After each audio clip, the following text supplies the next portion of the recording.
अस्सलाम वालेकुम रहमतुल्लाह।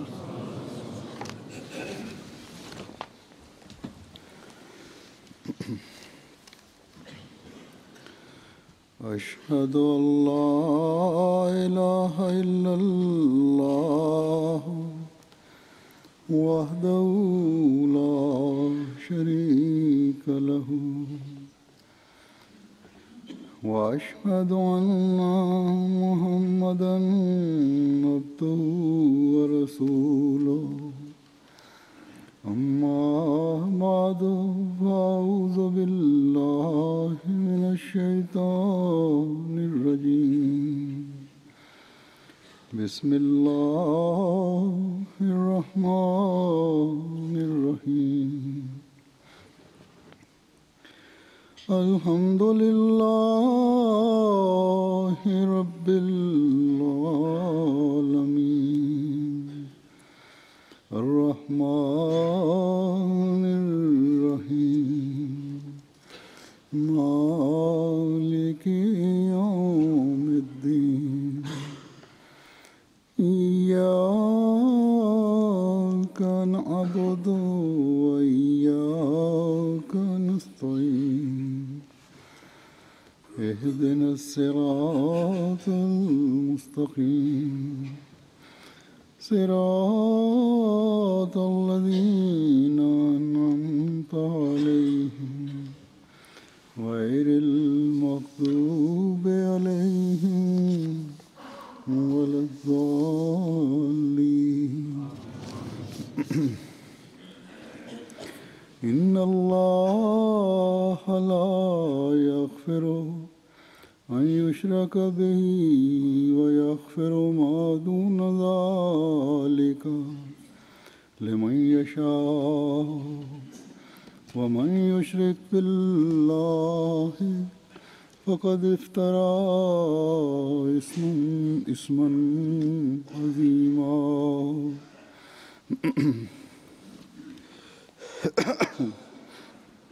Bismillahirrahmanirrahim. Huzur says that the translation of this verse is that Allah Almighty is not going to forgive that somebody should be set up as a partner with Him, and apart from that everything will be forgiven, whatever He likes, and whosoever sets up a partner with Allah, certainly he has fabricated a great sin against Allah. Huzur says that as due to the inventions, the human beings are getting closer to one another. From the invention made in one country, the people of other countries who live thousands of miles away, they are also benefiting from that. The internal connections and contacts, while they have opened up the ways of progress, at the same time the vices and the weaknesses of other people are also being adopted very rapidly. In vices or in worldly entertainment and pleasure, if the attractions are there, they attract the people. Therefore, the people in adopting those things, they show great haste and a great speed in that. That is to say that in adopting those things, they are in a hurry, and also they are greatly excited about that.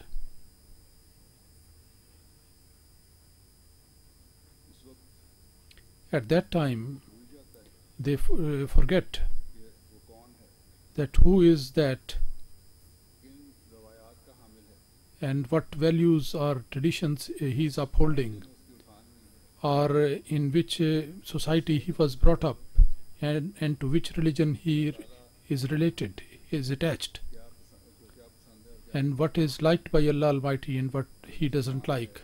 If he is a Muslim, then Allah Almighty, what purpose of creation Allah Almighty has mentioned for him. And there are so many things which are wrong,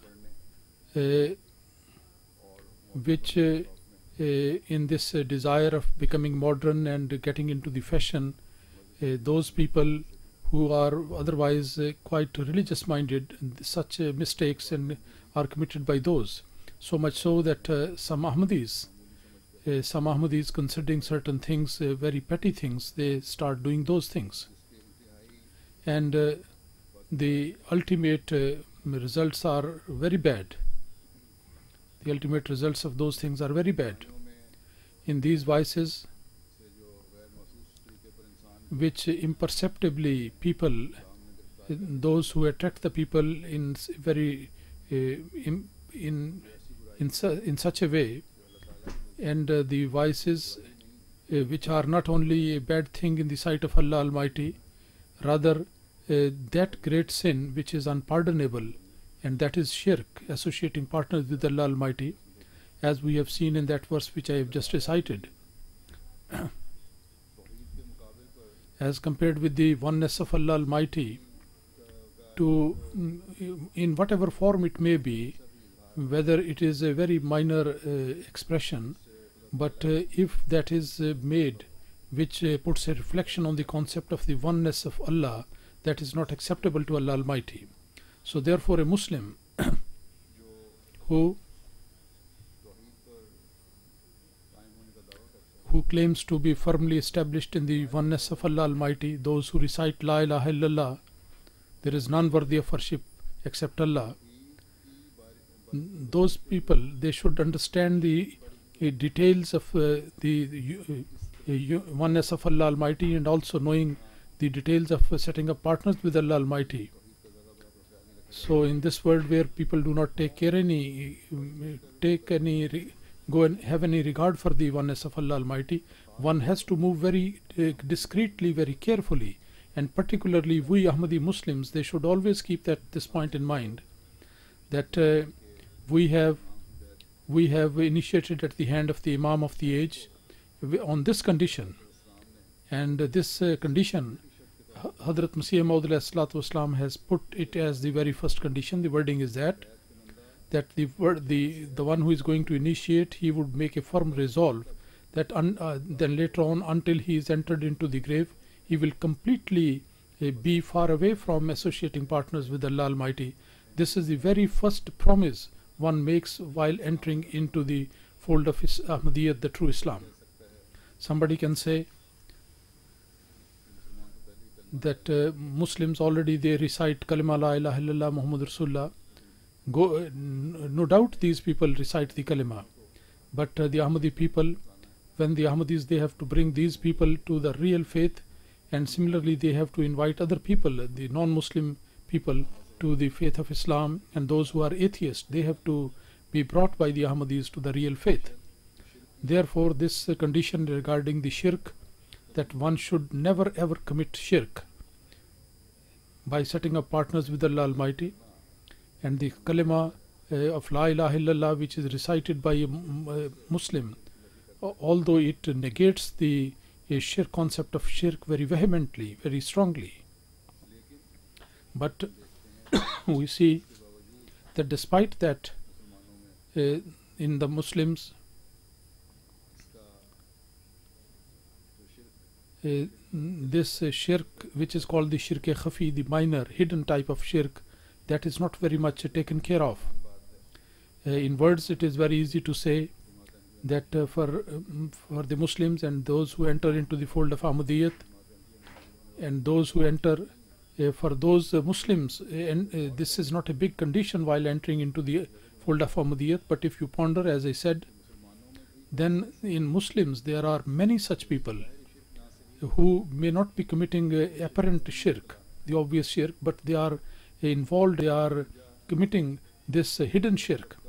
If the worship of the grave, some people do it by putting their forehead into near the graves, and other people, while they may not be performing the prostration, but by offering various offerings, they have this hidden shirk in their hearts.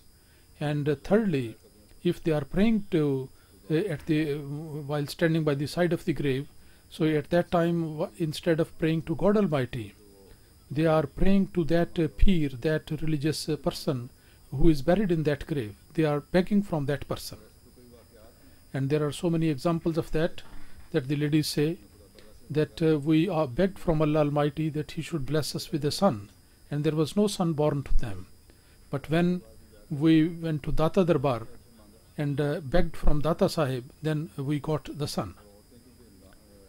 And as most of the ladies, they are weak in their faith, generally speaking, in a general way, among the Muslims, in prayers and other worships, the tendency is not there very much towards these things among the Muslims. Therefore, the ladies in particularly, and men also in general,